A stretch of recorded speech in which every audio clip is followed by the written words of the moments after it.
50 cars filled with Ku Klux Klan members rolled through Monroe, North Carolina, led by the town's own police chief. Their target, a brick house where Marine Corps veteran Robert F. Williams and a group of black World War II soldiers waited. The Klan had terrorized this neighborhood for months, but tonight, black men would shoot back.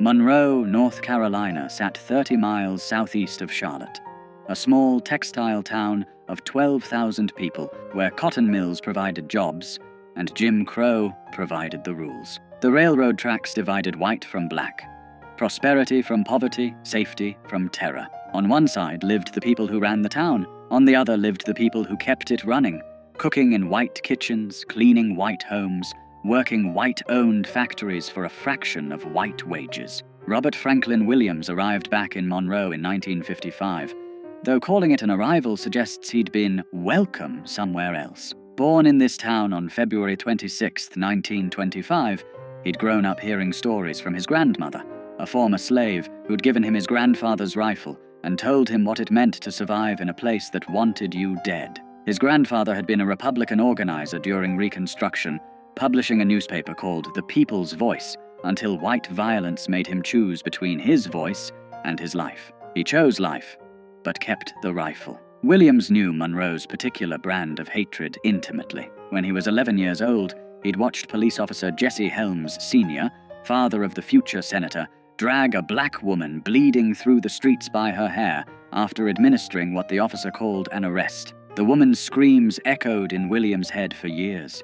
The sight of that badge glinting in the sun, while white onlookers smiled and nodded, taught young Robert a lesson that no school would ever address. The law in Monroe wasn't there to protect him. It was there to remind him of his place. He'd tried to escape that place. During World War II, Williams migrated north like hundreds of thousands of other black Southerners, finding work in Detroit's auto factories. He was there in 1943 when white mobs stormed through black neighborhoods, killing dozens. He fought back then, young and angry, learning that Northern freedom was just Southern oppression with better lighting. In 1944, he was drafted into the Army, serving until 1946. Then he joined the Marines, 1954 to 1955, where he learned discipline, marksmanship, and the bitter irony of defending a country that wouldn't defend him. When he returned to Monroe in 1955, he found the local National Association for the Advancement of Colored People chapter gasping its last breath. 6 members remained from what had once been a thriving organization. The others had been fired from jobs, threatened, beaten, driven out. Southern states were systematically destroying the NAACP, branding it communist, outlawing it where they could. In Monroe, simply attending a meeting could cost you everything. Williams started recruiting, not from the middle-class teachers and preachers who typically led NAACP chapters. He went to the factories, the farms, the unemployed men standing on corners. Most importantly, he went to the veterans, men who'd seen combat, who'd been trained to fight, who'd tasted just enough equality in uniform to make segregation unbearable when they came home. Men like Dr. Albert Perry. Dr. Albert E. Perry was everything Monroe's white establishment wanted to deny could exist. A black man with a medical degree, a veteran, a practicing physician at the local hospital. He bought a nice brick house, drove a decent car, and had the audacity to act like he deserved respect. Williams made him vice president of the Monroe NAACP. Together, they set about picking fights the previous leadership would never have dared to start. Their first victory came quiet. In 1956, they integrated the public library. White Monroe barely noticed because white Monroe barely used the library, but Williams and Perry noticed. They'd proven that pressure worked, that the system could be moved.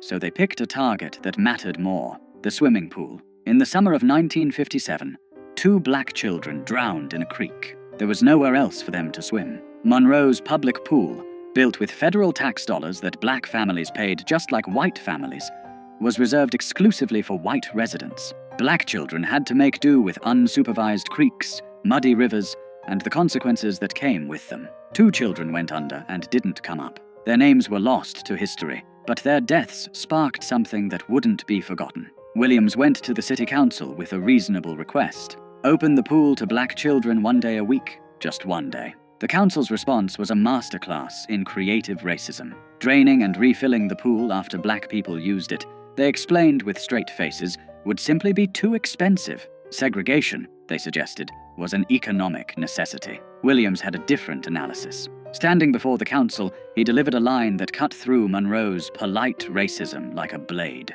Segregation, he said, is a luxury that Monroe cannot afford. He organized picket lines. 8 people at first, standing at the pool gates, silent, peaceful, exactly the kind of protest that Martin Luther King Jr. was preaching across the South. And Monroe responded the way Monroe always responded, with violence. Shots rang out at the picket lines.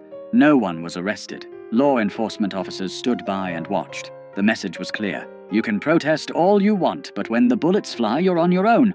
That's when the Ku Klux Klan got involved. The Klan in Monroe wasn't some fringe element hiding in the shadows. In a town of 12,000 people, the press estimated 7,500 Klan members and supporters, more than half the town. They held massive rallies where thousands gathered in their robes and hoods, listening to speakers promise to keep Monroe pure, to keep the races separate, to handle these uppity agitators who thought they deserved to swim in white water. Leading these rallies was James William Catfish Cole, a South Carolina Klan organizer who'd made Monroe his personal project. Cole was the Klan's regional heavyweight, a man who commanded respect in white supremacist circles, someone who got things done. He held rallies where he specifically named Williams and Perry, calling them communists, troublemakers, threats to the Southern way of life. Then his followers would pile into their cars and form motorcades. Here's where the institutional betrayal became impossible to ignore.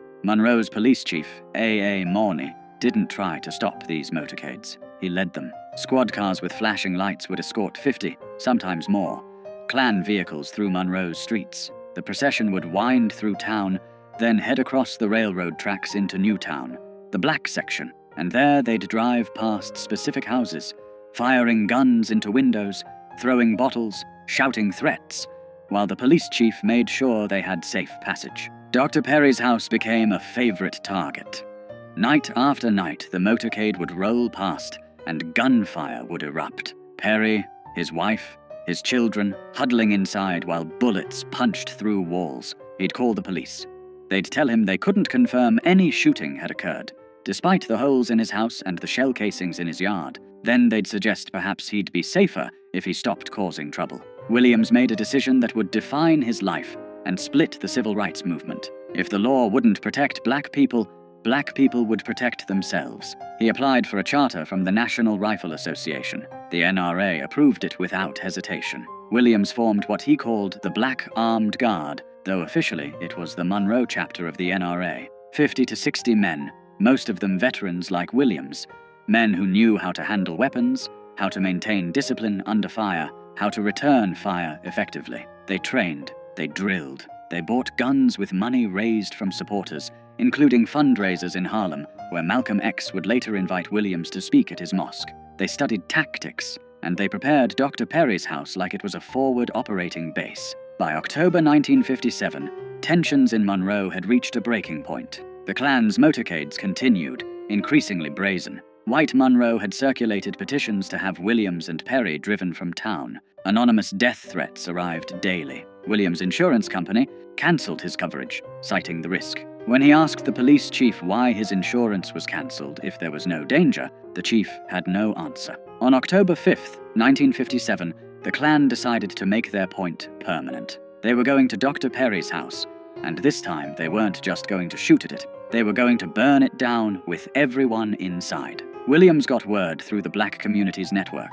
People who worked in white homes, who overheard conversations, who understood that information meant survival. The Klan was coming, in force. Tonight. Williams and his men moved into Perry's house that afternoon. They stacked sandbags along the windows. They positioned men with clear fields of fire. They made sure everyone understood the plan. No one fires first, but when they do fire, we fire back. Aim low. Disable. Don't kill if possible. Make it clear we're serious without giving them martyrs. As the sun set, they waited. Perry's family had been moved to safety. Inside the house were only men who'd made peace with what might happen next. Veterans who'd survived war only to find themselves at war in their own hometown.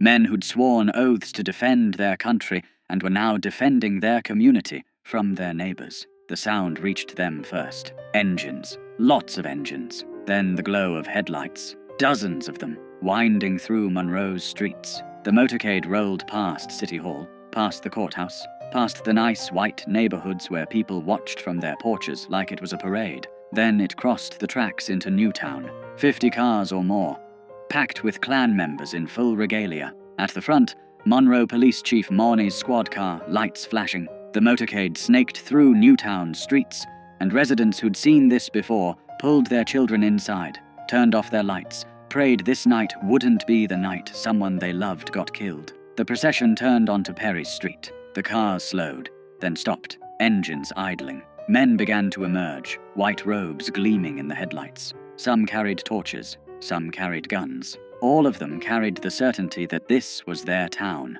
their right, their prerogative to do as they pleased. Then the shooting started. Later, both sides would claim the other fired first. What's certain is that gunfire erupted from the Klan's motorcade, slamming into Perry's house.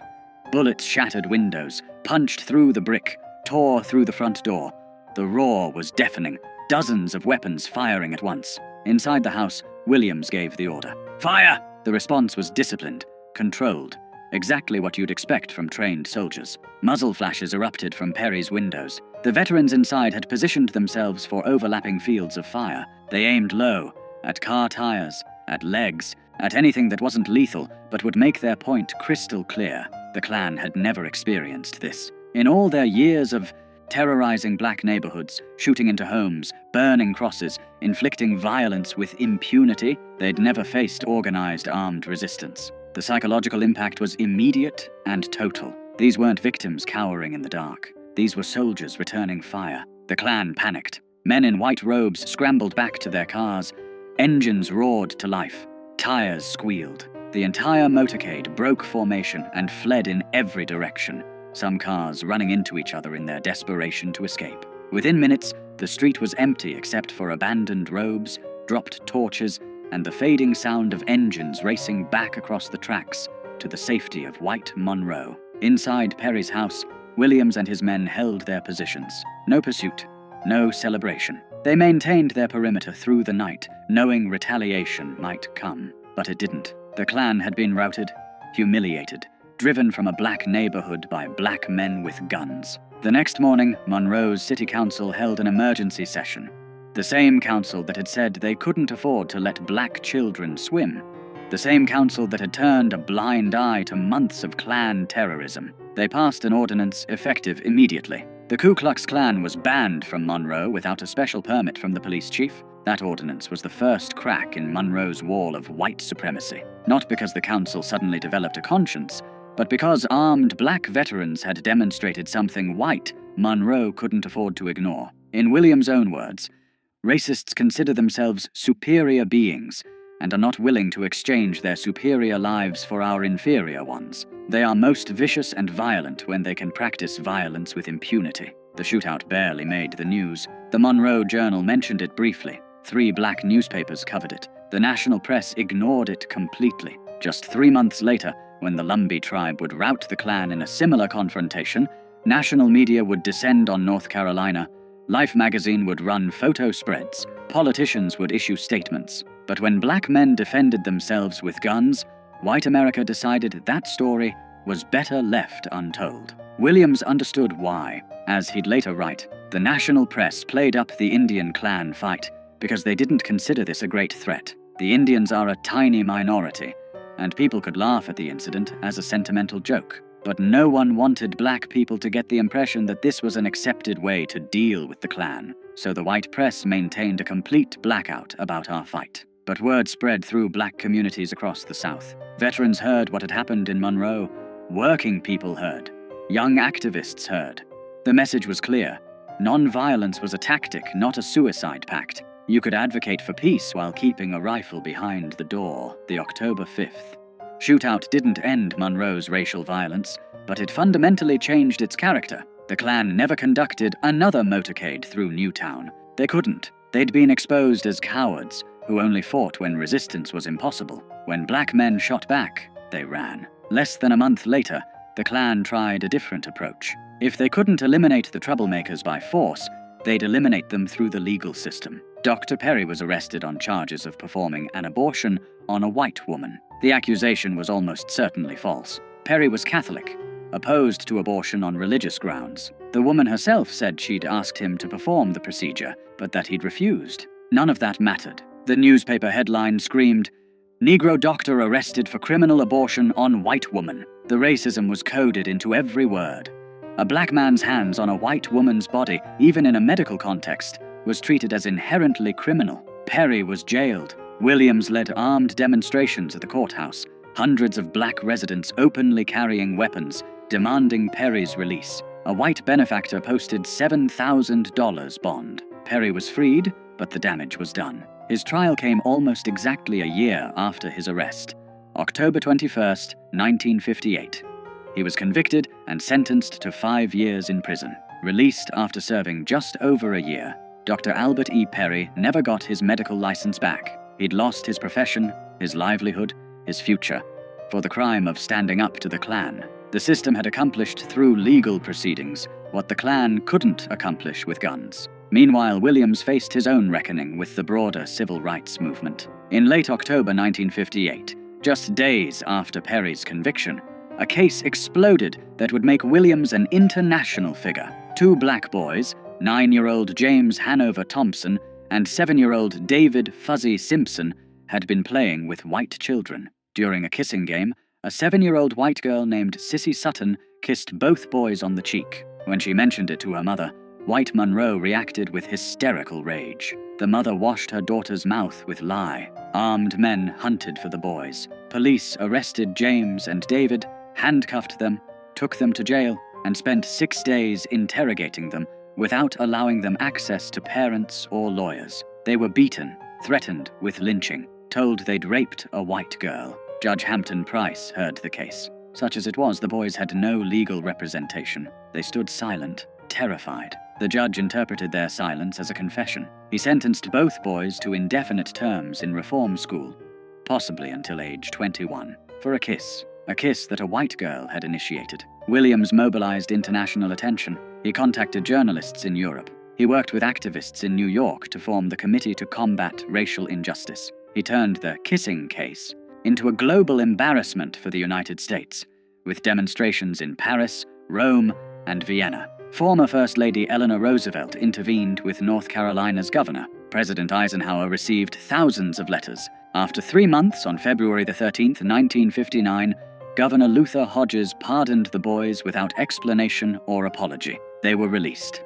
Their lives were destroyed. James Thompson would spend most of his adult life in and out of prison. David Simpson largely disappeared from the record. In 2011 interviews, James's sister Brenda would remember sweeping bullets off their front porch every morning while the Klan burned crosses in their yard. The kissing case made Williams famous, but it also made him a target. Then came the event that would force him into exile. In May 1959, a Monroe court heard the case of Mary Ruth Reed, a 23-year-old black woman who was 8 months pregnant when Louis Medlin, a white man, assaulted her and attempted to rape her. Medlin was charged. The trial was brief. The all-white jury deliberated briefly, not guilty. Williams stood on the courthouse steps as Medlin walked free, and he said something that would end his leadership of the Monroe NAACP. Black women approached him, devastated, asking what they were supposed to do now that white men knew they could assault black women with impunity. Williams told them, "We cannot rely on the law. We must defend ourselves. If it takes violence to get justice, then we must meet violence with violence." The next day, National NAACP head Roy Wilkins called. Williams confirmed he'd made the statement and would repeat it. Within hours, Wilkins suspended Williams from the NAACP for 6 months. The organization Williams had rebuilt from 6 members to hundreds, the chapter that had achieved what no other Southern NAACP chapter had dared attempt, was now too militant, too aggressive, too willing to fight back. Williams didn't stop. He founded a newsletter, The Crusader, continuing his grandfather's tradition of publishing. He continued organizing. In 1961, when Freedom Riders came to Monroe, Williams' armed guards protected them. When white mobs attacked non-violent demonstrators, Williams' men formed defensive perimeters. Martin Luther King Jr. refused to visit Monroe, specifically because Williams' armed guards were there. The philosophical divide between non-violence and self-defense had become irreconcilable. On August 27, 1961, violence erupted in Monroe again. Freedom riders had been demonstrating. White mobs attacked. In the chaos, a white couple from a nearby town, Bruce and Mabel Stegall, drove into Newtown by accident. Residents surrounded their car, thinking it was part of the mob. Williams personally intervened, brought the couple into his own home for protection, kept them safe for 2 hours until tensions cooled, and they could leave unharmed. The Steggalls left safely. Then Monroe Police Chief Morney, the same man who'd led KKK motorcades, told Williams, "In 30 minutes, you'll be hanging in the courthouse square." The FBI issued a federal warrant for Williams' arrest on kidnapping charges. The couple he'd protected claimed he'd held them hostage. Williams knew what was coming. Monroe's law enforcement, which had never arrested a single Klansman for terrorizing black neighborhoods, was about to lynch him legally. He and his wife Mabel fled, first to Canada, then to Cuba, then to China. He wouldn't return to the United States until 1969. From exile in Cuba, Williams broadcast Radio Free Dixie, a weekly program featuring jazz, blues, news, and commentary directed at black listeners in the American South. He wrote his book, Negroes with Guns, published in 1962, which would become essential reading for a new generation of activists. Huey Newton and Bobby Seale would cite it as inspiration for the Black Panther Party, the idea that black people had the right to defend themselves with weapons, that armed resistance was a legitimate response to armed oppression.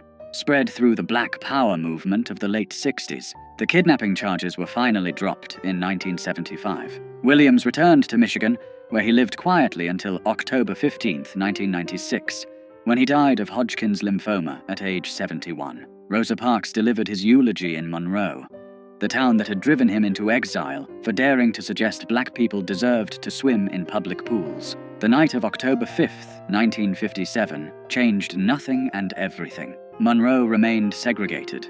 The Klan remained powerful. Racism remained the law. But something had shifted. Black men with military training had demonstrated that white supremacist violence wasn't cost-free. They'd shown that victims could become defenders, that terror could be met with resistance, that the oppressed didn't have to die quietly. History tried to forget that night. The civil rights narrative we teach emphasizes non-violence, peaceful protest, moral suasion. We celebrate the bus boycotts and sit-ins, the marches and speeches. We're less comfortable acknowledging that sometimes black people survived because they had guns and knew how to use them, that veterans who'd fought fascism overseas came home and fought it at home, that the Klan stopped terrorizing certain neighborhoods because they knew armed men waited in the darkness. Robert F. Williams never apologized for October 5th. In his book, he wrote, "It has always been an accepted right of Americans, as the history of our western states proves, that where the law is unable to enforce order, the citizens can and must act in self-defense. We asserted this right, and we did what the law officers refused to do. We stopped the terror. We stopped it permanently." The Monroe shootout poses an uncomfortable question for American history. How much of the progress we credit to moral appeals actually came from the threat of armed resistance? How many white supremacists backed down not because they'd seen the light, but because they'd seen what happened when black veterans shot back? How much of the civil rights movement's success depended on the unspoken pressure of men like Williams, proving that black communities could defend themselves if pushed too far? We'll never know for certain. What we do know is that after October 5, 1957, the Klan never conducted another armed motorcade through Monroe's black neighborhoods. We know that the city council passed an anti-Klan ordinance the very next morning after refusing to act for months. We know that white Monroe's terrorism lost its impunity. And we know that black veterans, men who'd been told they weren't good enough to swim in public pools, proved they were more than good enough to stand their ground when armed mobs came calling. The story of that night, and the man who organized the resistance, deserves more than a footnote. It deserves to be told in full as a reminder that justice in America has often been extracted at gunpoint by people who refused to die quietly. Robert F. Williams and his men didn't start the violence in Monroe. They just finished it.